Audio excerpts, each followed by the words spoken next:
Indo para a quinta aula da nossa investigação aí sobre a teologia do pacto, né? Estamos aí passando da metade do nosso conteúdo e hoje nós vamos falar sobre a aliança da promessa com Abraão.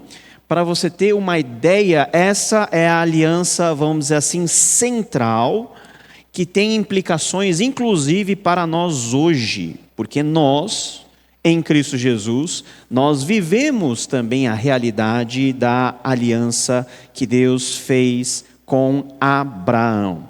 E para nós vermos como isso aconteceu, é interessante nós analisarmos dois textos com dois momentos diferentes dessa aliança, de como Deus alcança Abraão. E também mais para o final, nós vamos falar sobre o sinal da aliança. Então veja lá, Gênesis capítulo 12, versículo 1 a 5. Eu acho que você já conhece esse texto, mas vale a pena nós lermos novamente. Então o Senhor disse a Abrão: sai da tua terra, do meio dos seus parentes, da casa do seu pai, e vá para a terra que lhe mostrarei. Farei de você um grande povo e o abençoarei, tornarei famoso o seu nome e você será uma bênção. Abençoarei os que o abençoarem e amaldiçoarei os que o amaldiçoarem, e por meio de você todos os povos da terra serão abençoados. Partiu Abrão como lhe ordenara o Senhor, e Ló foi com ele. Abrão tinha 75 anos quando saiu de Harã. Para os nossos irmãos que já estão avançados mais ou menos em idade, olha só, a história de Deus com Abrão começou com Abrão tendo 75 anos. Deus chama Abrão para ir para uma terra que eles não sabiam onde era. Abrão e a família dele não sabiam onde era, mas Abrão, ele obedece essa proposta e esse convite de Deus, que não é somente um convite de mudar, uma migração, mas é um convite de mudar de vida. Então, no Antigo Testamento, quando você vê uma pessoa saindo de um lugar, indo para o outro, a mudança da terra, a mudança do lugar, implica na mudança de vida, na mudança do estilo de existência daquela família, que no contexto de Abraão, nós temos aí uma família nômade, praticamente. É um convite a um nomadismo que nós temos aqui. Então, o aspecto soberano do relacionamento de Deus com Abraão tornou-se muito claro por ocasião da chamada inicial que nós acabamos de ler. Deus não sugeriu de modo suave que Abraão deixasse a sua terra e seria abençoado. Não, o pedido, a ordem é enfática: saia da tua terra, do meio dos seus parentes, da sua família, e vá para a terra que eu mostrar.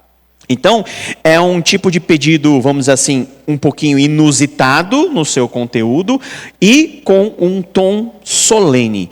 Todo compromisso que Deus estabelece conosco tem um tom solene. É um compromisso sério. Não é um tipo de, finge que não aconteceu. Não, é algo sério.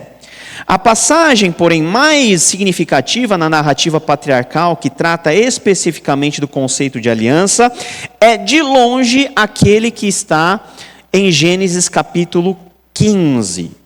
Então, Abraão é chamado em Gênesis capítulo 12, Deus promete para Abraão ter um relacionamento com ele, mas é só em Gênesis capítulo 15 que nós temos a formalização da aliança. Então é aquele negócio, você tem um acordo comercial com alguém, você tem as propostas que são discutidas e são colocadas sobre a mesa.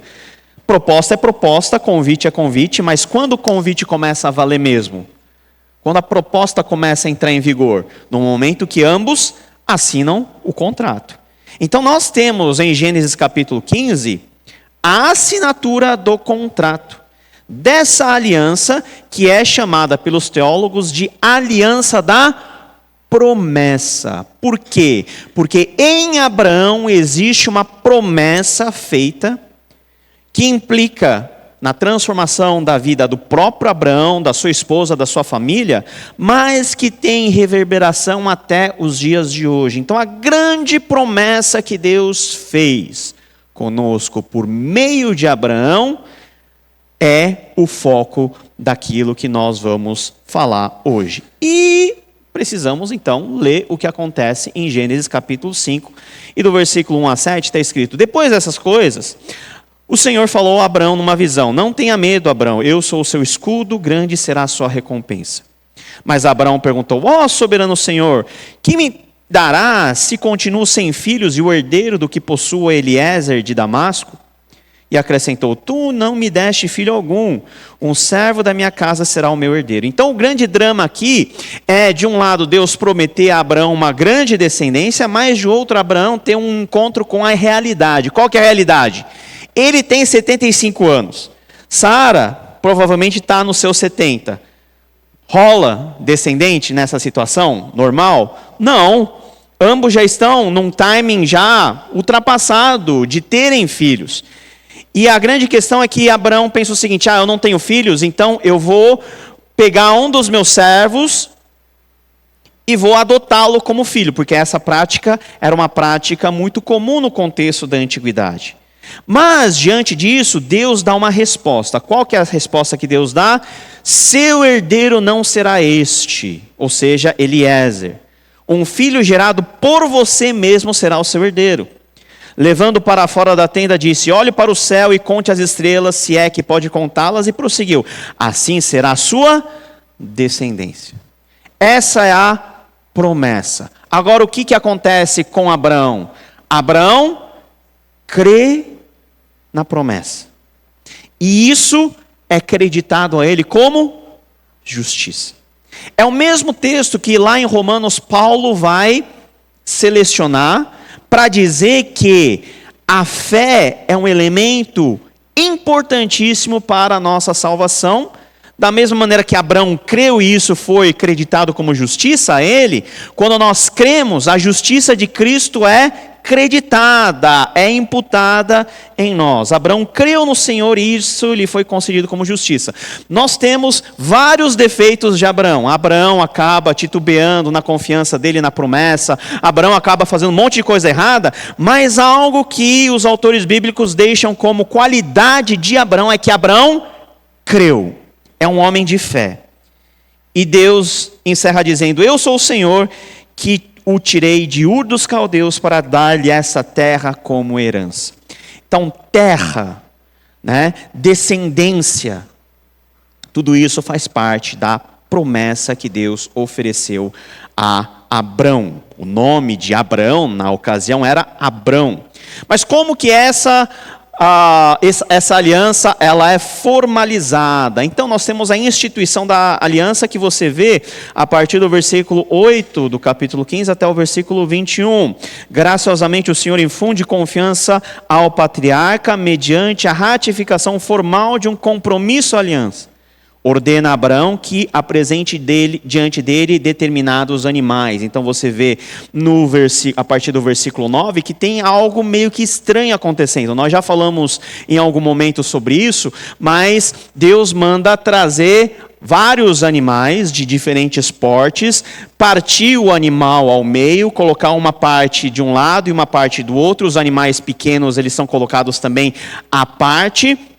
E quando isso acontece, nós temos aí a formalização daquilo que era o contrato no contexto da antiguidade. Abraão mata todos os animais, parte todos os animais, e ele cai num sono. E dentro desse sono ele tem uma visão. Ele tem uma visão de que um monte de aves de rapina, eles pousam para tentar devorar aquelas carcaças lá, e Abraão está lá ocupado para espantar todas as aves. Isso demonstra que o patriarca Abraão reconhece a necessidade de intervir e enxotar as criaturas aladas com seu apetite voraz, ou seja, Abraão está lá preocupado com aqueles animais lá e tentando dar a sua contribuição para que aquela formalidade possa acontecer. E o que nós temos na sequência da narrativa? Os animais são colocados e acontece aquilo que se prevê acontecer, no contexto da antiguidade. No contexto da antiguidade, os animais eram postos assim, e ambas as partes do contrato atravessavam esses animais. Porque, como nós falamos, a aliança é um pacto de vida e de morte. Se você cumpre, muito bem. Se você não cumpre, a outra parte tem o direito de fazer aquilo que foi feito com os animais, com você, que é a parte que quebrou o compromisso. Então, no contexto da antiguidade, aliança, compromisso, contrato era algo que tinha um valor muito grande, um valor de vida. Antigamente, a palavra tinha muito peso e o compromisso era um negócio sério. Não é que nem hoje que você faz um compromisso e você diz o que você disse e você diz até o que você escreveu. É um contexto onde cada atitude dessa serve para a manutenção da vida da sua família, do seu clã, da sua família mais estendida. Na conclusão dessas palavras de profecia, Deus havia dito que o Abraão teria uma grande descendência e que essa descendência passaria 400 anos como escravo, mas que Deus iria resgatar esse povo. E quando tudo termina, Abraão testemunha um fenômeno muito surpreendente. Um fogareiro fumegante, como o próprio texto diz, e uma tocha de fogo passam entre os pedaços de carne que haviam sido arranjados. Isso Abraão vê aonde? No sonho. E o que isso significa?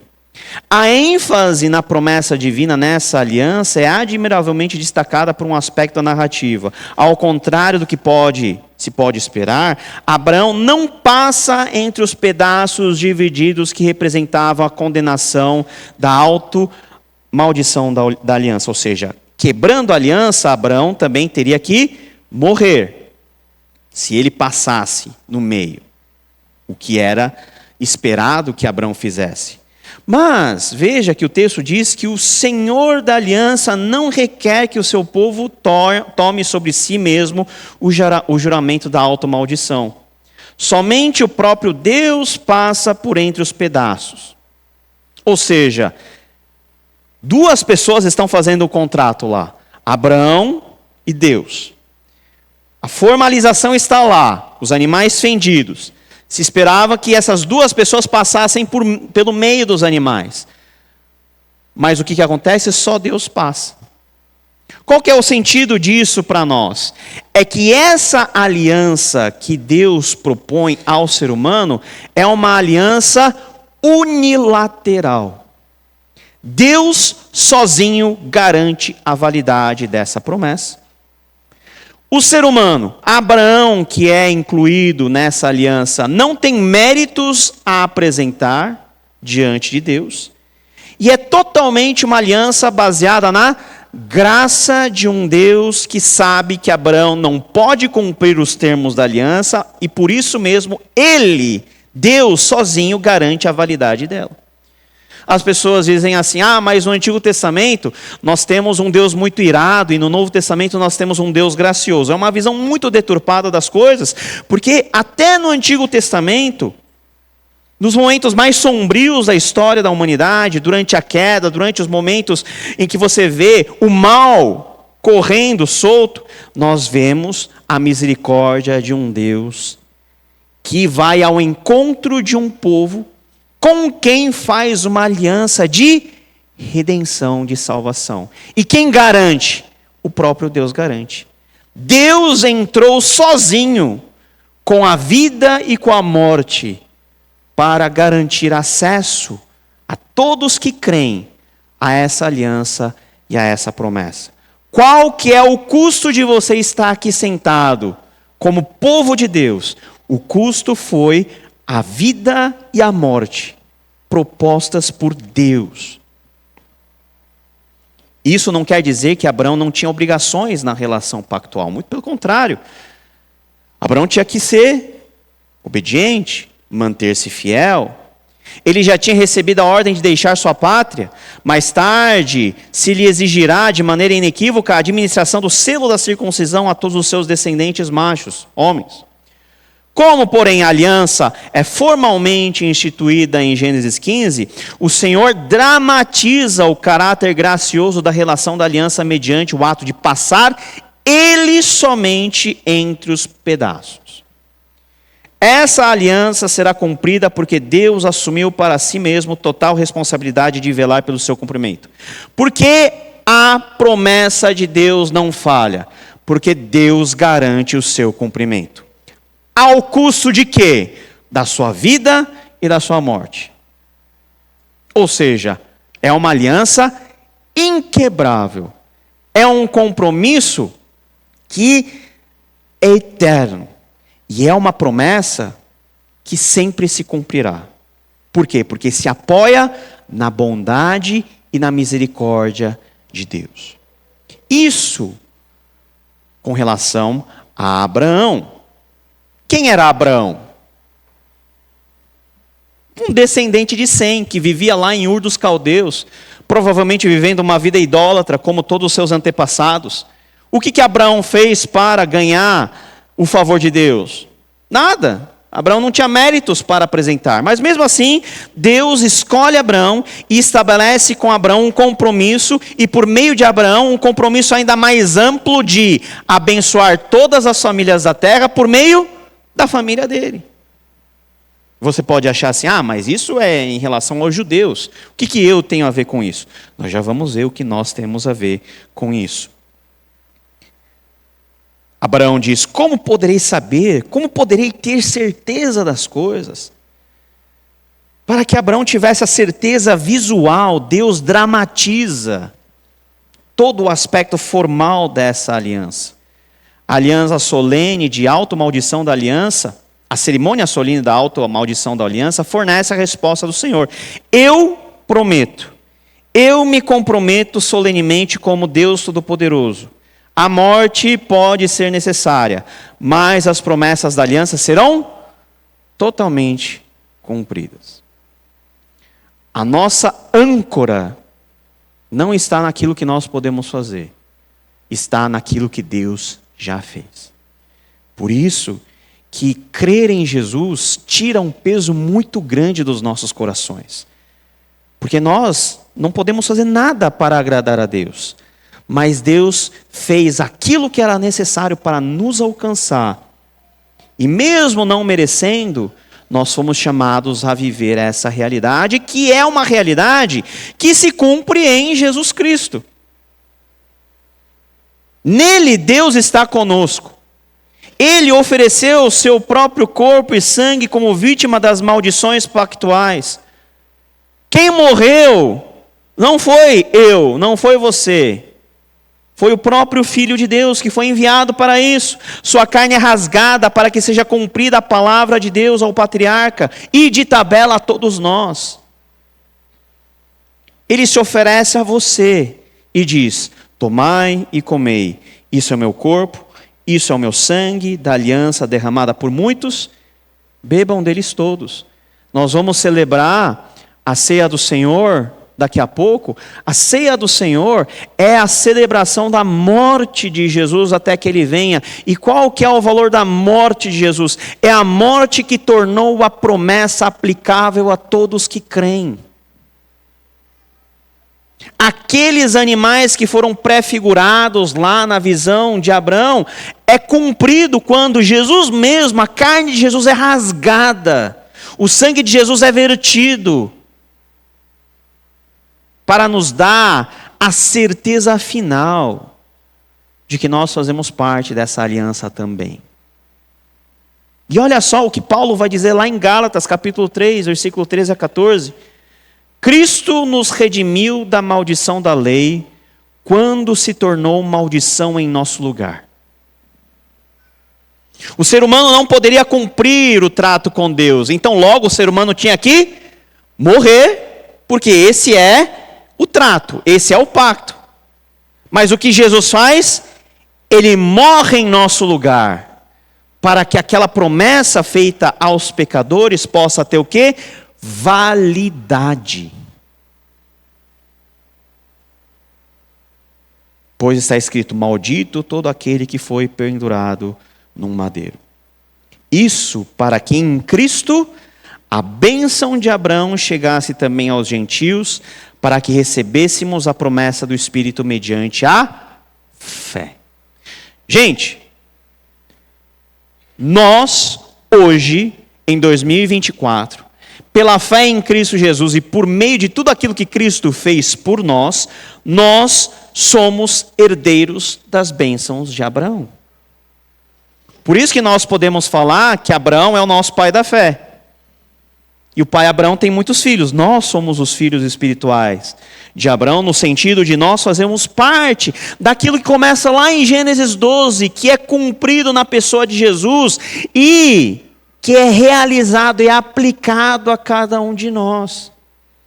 Então veja que a lógica para nós reformados é muito simples. Como em Cristo nós temos o cumprimento daquilo que Deus fez em Abraão, daquilo que Deus propôs a Abraão e da aliança que Deus convidou Abraão a fazer parte, então nós fazemos parte dessa mesma aliança que vai se arrastando com o tempo até Cristo voltar novamente. Então nós fazemos parte dessa única aliança mais ampla que nós temos. Aliança essa que garante a nossa salvação. Aliança essa que garante que nós não sejamos mortos e destruídos por causa das nossas transgressões, por nós quebrarmos todos os dias a promessa e o acordo feito com Deus. Muito pelo contrário, para que a morte de Jesus em nós se transforme em vida. De maneira que quando Deus olha para Jesus Cristo, Deus vê em Cristo o cumprimento de todas as coisas. E em Cristo, Deus, o Pai, Ele olha também para cada um de nós. Agora, essa aliança é algo tão formal, é algo tão importante, que demandou um sinal. Toda aliança, ou todo tipo de compromisso, todo tipo de pacto que nós fazemos a nível social, entre pessoas, envolvendo trabalho, envolvendo comércio, necessita de um sinal, de algo que evidencie que aquela aliança, aquele pacto está em vigor. E isso acontece com o pacto que Deus estabelece com Abraão, por meio de algo que muitas vezes é muito mal compreendido, mas que é muito importante em toda a história da palavra de Deus, que é a questão da circuncisão. Eu fiquei pensando assim, qual é a imagem que eu coloco para falar da circuncisão? Eu vou deixar essa imagem e você vai falar assim, mas não dá para ver. Então, esse é o objetivo, para não dar muito para ver, né? A circuncisão era algo que era praticado não somente pelos israelitas. Os egípcios faziam circuncisão também. Aí você vai me perguntar, por quê? Não sei. Né? Eles gostavam de sofrer, né? Sei lá. Né? O homem, as pessoas têm ideias malucas. Veja aqui em Gênesis 15, nós temos a descrição da instituição formal da aliança abraâmica. Então, Deus simbolicamente passa entre os pedaços e torna a sua promessa visível e efetiva ao patriarca. Mas em Gênesis agora capítulo 17, nós estamos avançando 12, 15 agora 17, Gênesis registra a instituição do selo oficial da aliança abraâmica. O patriarca e sua descendência recebem na carne o sinal da aliança. Isso é algo tão importante. Você recebe, você não, né? Os judeus, né? Os descendentes de Abraão, recebiam aonde o selo da aliança? Na carne, no corpo. É uma marca indelével. Não é que nem tatuagem. Hoje tatuagem dá para pagar, não dá? Circuncisão não dá para desfazer. É uma marca visível. É uma marca que todo homem, ele enxergava em seu corpo como a indicação de que ele fazia parte de algo muito maior que ele mesmo. Gênesis 15 descreve essa instituição e Gênesis 17, então temos o selo. E o que diz lá em Gênesis 17? Abraão prostrou-se rosto em terra e Deus lhe disse: da minha parte, ou seja, Deus falando da parte dele, esta é a minha aliança com você. Você será o pai de muitas nações. Não será mais chamado Abrão, e seu nome será Abraão. Abraão significa pai de nações, porque eu o constituí pai de muitas nações, eu o tornarei extremamente prolífero, de você farei nações e de você procederão reis. Estabelecerei a minha aliança como aliança eterna entre mim e você e os seus futuros descendentes, para ser o seu Deus e o Deus dos seus descendentes. Toda a terra de Canaã, onde agora você é estrangeiro, darei como propriedade perpétua a você e a seus descendentes, e serei o Deus deles. O que Deus promete a Abraão? Da minha parte eu vou fazer isso. E isso vai acontecer com vocês. Você terá uma grande descendência e você não será mais estrangeiro. Da terra ou na terra onde você estiver, eu vou fazer aquela terra tua e você não vai ser mais um estrangeiro. Você vai ser dono daquela terra. Mas aquilo que Deus fala prossegue. Ele falou, da minha parte. Agora falta a parte de quem? Da sua parte, disse Deus a Abraão. Guarde a minha aliança, tanto você como seus futuros descendentes. Esta é minha aliança com você e com seus descendentes. Aliança que terá de ser guardada. Todos os do sexo masculino entre vocês serão circuncidados na carne. Guarda essa expressão. Ser circuncidado na carne. Terão que fazer essa marca que será o sinal da aliança entre mim e vocês. Deus gosta muito de aspectos visuais, de aspectos simbólicos. Da sua geração em diante, todo menino de 8 dias de idade entre vocês terá que ser circuncidado, tanto os nascidos em sua casa, quanto os que forem comprados de estrangeiros e que não forem descendentes de vocês. Sejam nascidos em sua casa, sejam comprados, terão de ser circuncidados. Minha aliança marcada no corpo de vocês será uma aliança perpétua. Aliança perpétua. O que é perpétuo? O que é perpétuo? Algo que não tem fim. Então fica ligado nessas coisas, é perpétuo. Então o que é perpétuo tem vigência inclusive hoje? Sim, mas não é para você se circuncidar, é outra coisa. Vamos chegar lá. Tá? De qualquer do sexo masculino que for incircunciso, que não tiver sido circuncidado, será eliminado do meio do seu povo, quebrou a minha aliança. Então nós temos aqui a ponta final de tudo que Deus estabelece em termos de compromisso com Abraão. Gênesis 12, a promessa. Gênesis 15, a instituição. Gênesis 17, o selo. Qual que é o significado da circuncisão? Primeiro, inclusão na comunidade da aliança estabelecida pela iniciativa da graça de Deus. Como tal, introduzia o povo no relacionamento com o Deus da aliança e na solidariedade com o povo da aliança. Essas duas coisas são muito importantes. Você se relaciona com o Deus da aliança, mas deve ter o quê? Solidariedade, ou seja, você tem que saber que não é só você que está na aliança. Você está com outros que carregam também a mesma marca. Então é o aspecto vertical e o aspecto horizontal. Segunda coisa que a circuncisão significa, necessidade de purificação. O ato higiênico da remoção do prepúcio simbolizava a purificação necessária para o estabelecimento de uma relação de aliança entre um Deus santo e um povo pecaminoso. A circuncisão tem esse aspecto de pureza, de limpeza. Simboliza também o processo real de purificação que é necessário. Não apenas indica que o homem é impuro por natureza, representa também a remoção da mácula essencial para que a pureza seja alcançada. O símbolo de você ser povo de Deus está relacionado com a pureza desse povo. Por quê? Porque Deus é santo. E exige de nós também uma pureza.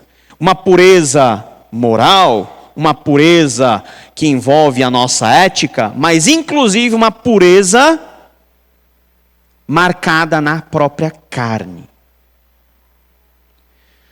O rito de limpeza, como foi originalmente instituído, teve um significado especial para Abraão com relação à propagação da raça também. Veja, pode-se concluir que o rito da circuncisão implica que a raça é pecadora e necessita de purificação. O pecado não é apenas uma questão do indivíduo, mas também da raça. Deus não tem compromisso apenas com indivíduos. Deus tem compromisso com um povo, com uma coletividade maior. Esse raio de individualismo que nós vivemos não é algo saudável e nem bíblico. Nós precisamos saber que nós somos salvos e fazemos parte de um povo que também é salvo. E o seu papel dentro desse povo é muito importante. E isso estava lá como marca dentro do Antigo Testamento, lá atrás. Em segundo lugar, a íntima relação desse selo da aliança com a propagação da raça indica que Deus quer tratar com famílias. Deus, na sua obra de redenção, quer restaurar a solidariedade da ordem da criação da família. A promessa da aliança selada pelo rito inicial da circuncisão dirige-se à solidariedade da unidade familiar. Você pode perguntar assim, mas só os homens tinham essa marca. Tudo bem, só os homens tinham essa marca. Por fatores físicos, mas também por um fator teológico. Por quê? Porque o homem é visto, desde o Antigo Testamento, como o representante da família. Então, se o pai de família é circuncidado, a sua filha é considerada o quê? Como parte do povo de Deus. A mulher, ela é também incluída nesse sinal que só é visível ao homem, mas que também é um sinal corporativo, comunitário. E a circuncisão, você pode ver em todo o Antigo Testamento, a circuncisão é motivo para genocídio, a circuncisão é motivo para o anjo de Deus querer matar Moisés, a circuncisão é motivo para um monte de coisa, boas e ruins. Tamanha a importância desse ato. Então, de forma mais expandida no Antigo Testamento, a circuncisão é um rito histórico e teológico do Antigo Testamento que simboliza uma aliança entre Deus e Israel. Por que quando você não é circuncidado, você tem que ser eliminado do povo? Porque você não carrega a marca do povo de Deus. Você não faz parte do povo de Deus. Não é apenas um símbolo nacional, mas também representa o relacionamento com Deus. Por quê? O que Deus diz para Abraão? Da minha parte eu vou fazer isso, da sua parte você obedeça à aliança. A circuncisão é a prova material no Antigo Testamento que você é obediente àquilo que Deus propõe a você. Por isso, teologicamente, indica tanto a posição de um homem em relação a Deus, quanto toda a nação de Israel. Moisés reforçou a importância de uma purificação interior necessária para o amor e a obediência a Deus, ligada diretamente à circuncisão. Então, qual que é o grande problema da circuncisão? É que ao longo do tempo as pessoas foram vendo a circuncisão apenas como um símbolo físico. Mas a circuncisão é muito mais do que um símbolo físico. É o símbolo de algo maior, que desde Moisés, isso não é inovação de Paulo, desde Moisés aponta para o estado do seu coração. Assim como a circuncisão é uma marca de purificação do corpo, essa circuncisão tem que apontar para a purificação do seu coração, do seu homem interior. Expresso por meio do amor, da obediência a Deus. O conceito de purificação do coração sempre esteve presente desde a instituição original da circuncisão. A circuncisão permitia a incorporação também de gentios à comunidade de Israel, promovendo a inclusão e participação da aliança. O judaísmo, que foi inventado depois, não é aquilo que nós temos no Antigo Testamento. No Antigo Testamento, quem quisesse podia se transformar e se tornar um membro da família e do povo de Deus, mesmo que não fosse descendente étnico de Abraão. Temos vários exemplos na Bíblia. Raabe, Ruth. Tá bom, elas eram mulheres, não precisavam passar pela circuncisão. Mas se um homem quisesse fazer parte do povo de Deus, ele teria que se submeter à circuncisão para ter nele a marca da aliança e assim ser reconhecido como judeu verdadeiro. Exemplos bíblicos mostram a importância da circuncisão para a purificação e introdução na comunidade santificada. A circuncisão é um símbolo de santidade e distinção do povo de Deus, em contraste com o caráter corrupto dos incircuncisos. Qual que é o pior palavrão que tem no Antigo Testamento? Aquele incircunciso. É pior que xingar a mãe. Porque quando você fala mal da senhora sua mãe, é só ela. Quando você fala que você é incircunciso, você está falando de algo teologicamente muito maior. Davi, quando vê o gigante Golias, ele fica bravo e diz o quê? Quem é esse incircunciso para afrontar o exército do Senhor dos Exércitos? O exército do Senhor dos Exércitos. Ficou meio redundante, né? Mas é mais ou menos isso. Profetas posteriores usaram a circuncisão como imagem para transformação e purificação espiritual. A circuncisão sempre foi um sinal de aliança e não apenas um marcador étnico ou nacional ao longo da história de Israel. Qual que foi o grande problema nos tempos de Paulo? É que as pessoas achavam que por ser circuncidado a pessoa tinha, vamos dizer assim, salvação automática. Tinha um estado de privilégio com Deus. E qual que é a importância da circuncisão no Novo Testamento? Você nunca achou que ia ouvir falar tanto teologicamente circuncisão. No Novo Testamento, o selo da aliança abrâmica no Antigo Testamento encontra cumprimento simbólico no Novo Testamento. Então, a circuncisão no Antigo Testamento é o símbolo de algo que no Novo vai encontrar o seu cumprimento. Jesus, por exemplo, Jesus foi circuncidado? Sim, diz o Evangelho de Lucas que ele foi circuncidado, inclusive ao 8º dia e cumpriu toda a justiça. Jesus precisava passar pela circuncisão? Não, porque Jesus foi concebido e viveu sem pecado. Mas por que ele foi circuncidado? Para cumprir os aspectos formais do pacto que ele representava. No livro de Atos, os gentios e incircuncisos receberam o Espírito Santo, indicando a partir daí que a realidade pactual poderia ocorrer sem o rito externo da circuncisão. Uma das maiores viradas que nós temos em Atos é quando um monte de gentil começa a se converter e os judeus, os discípulos de Jesus, ficam em crise. Por quê? O que a gente faz com esse monte de gentil? Nós transformamos esses gentios em judeus e depois em cristãos? Ou nós passamos por cima do judaísmo e da circuncisão e aceitamos esses irmãos esses convertidos gentios como irmãos, como parte de uma mesma aliança? É aí que começa a ruir a necessidade do rito externo da circuncisão. E Paulo vai defender isso de forma enfática, mesmo diante de várias pessoas que tinham uma opinião contrária. E o apóstolo Paulo afirmou que a circuncisão, como requerimento, perdeu seu valor, insistindo que a transformação se dá pela fé em Cristo e não por meio do ato e do rito. Hoje, graças a Deus, nós não temos circuncisão como parte da cerimônia de membresia. Não. Isso é muito bom. Porque no judaísmo é o rabino que faz a circuncisão. Deus me livre dessas coisas. Então hoje nós estamos bem.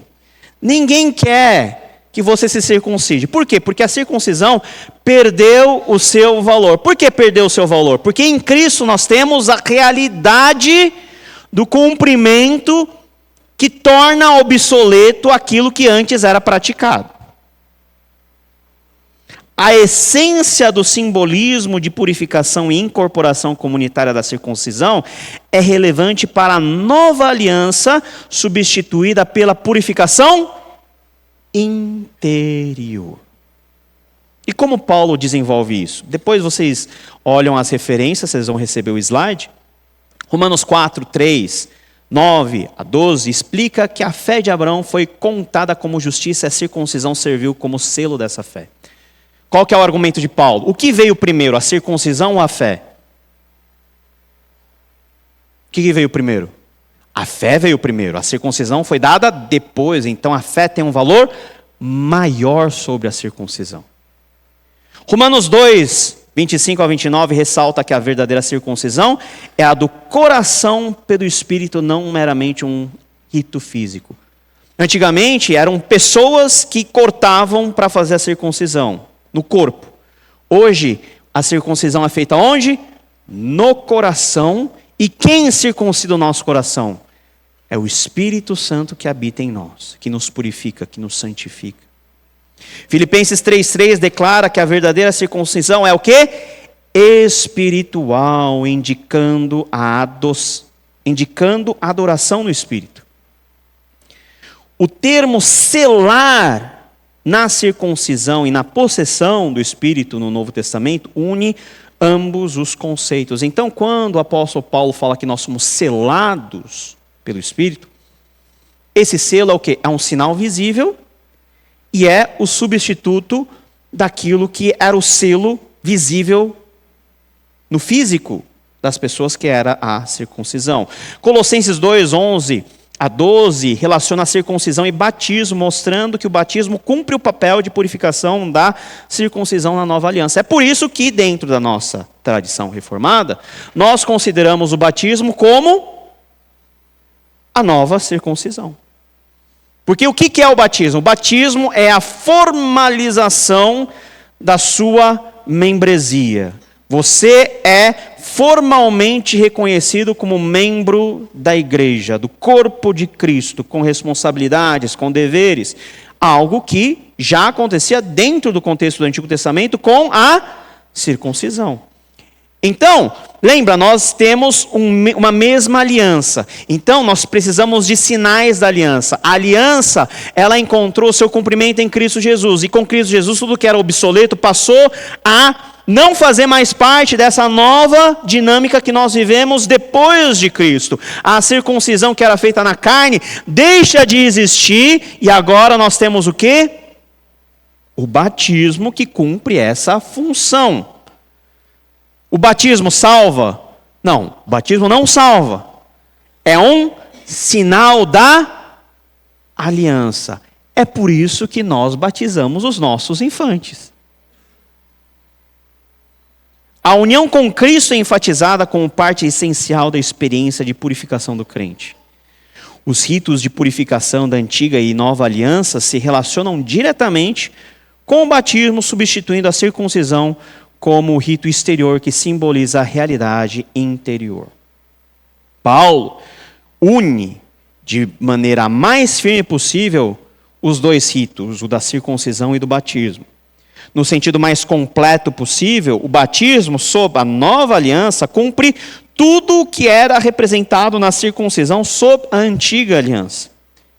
Então, ao ser batizado, o cristão experimenta o equivalente do rito de purificação da circuncisão.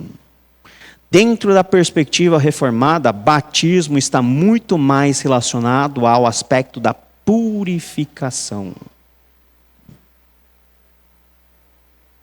Por isso que é por aspersão. Porque no Antigo Testamento a aspersão era o símbolo de purificação.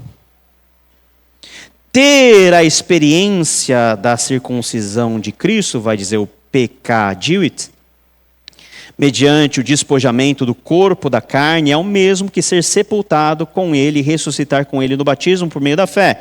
Se é assim, a única conclusão a que podemos chegar é que os dois sinais, como ritos externos, simbolizam a mesma realidade interior no pensamento de Paulo.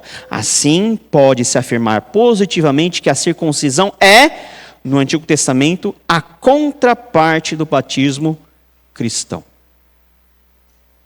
E o que Paulo vai dizer? Não é judeu quem o é apenas exteriormente. Nem é circuncisão a que é meramente exterior e física. Não. Judeu é quem o é interiormente. E circuncisão é operada no coração, pelo Espírito e não pela lei escrita. Então nós, na linguagem de Paulo, nós somos o novo Israel de Deus. Nós somos os judeus verdadeiros, que vivem essa realidade a partir de Jesus Cristo. Para estes, o louvor não provém dos homens, mas de Deus. O que nós podemos pensar em relação a tudo isso? De forma prática. Número 1, nós fazemos parte da aliança que Deus propôs de redenção, feita lá atrás com Abraão, que nos foi aplicada por meio de Jesus Cristo. Nós, então, fazemos parte de um mesmo povo e de uma mesma igreja. Os termos são importantes. Por exemplo, na tradição reformada, nós chamamos o povo de Israel de a igreja do Antigo Testamento. E nós somos o quê? A igreja do Novo Testamento. E ambas as igrejas constituem um só corpo. Um só povo. Por isso que os reformados não têm uma obsessão pelos aspectos, por exemplo, políticos e geopolíticos relacionados a Israel. Porque para nós, a nação de Israel hoje não é teologicamente o centro de todas as coisas, porque o centro foi expandido dos judeus étnicos para toda a igreja que é inserida à comunidade da fé por meio da crença em Jesus Cristo. Mas, também, por causa dessa aliança que nós fazemos parte, nós temos o compromisso. Deus falou, da minha parte eu vou fazer isso.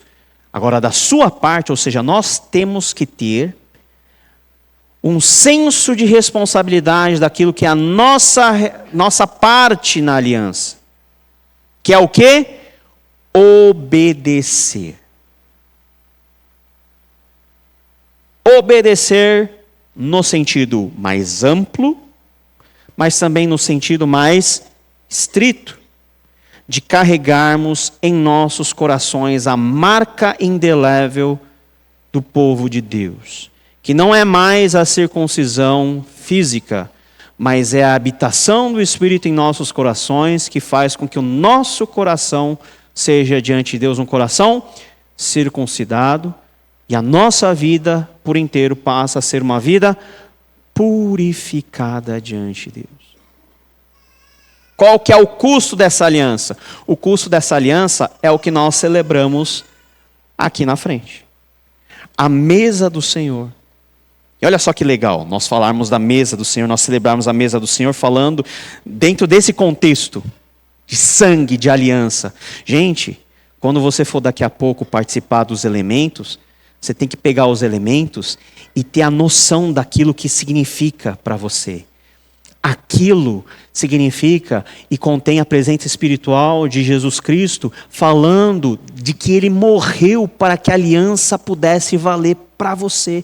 Você celebra a morte até que Ele venha, porque isso é o símbolo da validade da aliança. É o símbolo visível, por isso que nós chamamos essa mesa de mesa do sacramento. É a manifestação visível da graça de Deus. No Antigo Testamento, houve uma dramatização da assinatura do contrato que Deus fez com Abraão, não é verdade? No Novo Testamento, essa é a dramatização que mensalmente nós somos convidados a fazer parte. Então, a mesa posta aqui já é uma pregação visível do amor de Cristo, do sacrifício de Cristo. Então, ao partilharmos do pão, pense nisso. Isso significa aliança. Eu posso comer disso porque eu faço parte do povo que é circuncidado dentro do coração, no coração. Quando nós temos a ideia mais ampla daquilo que Deus faz em nós, nós podemos adorar a Deus, nos relacionar com Ele de forma cada vez mais íntima, mais próxima, ter a noção do nosso papel nesse mundo. E que nesse sentido Deus nos ajude a vivermos essa realidade e a celebrarmos essa realidade com intensidade no coração. Que Deus nos abençoe.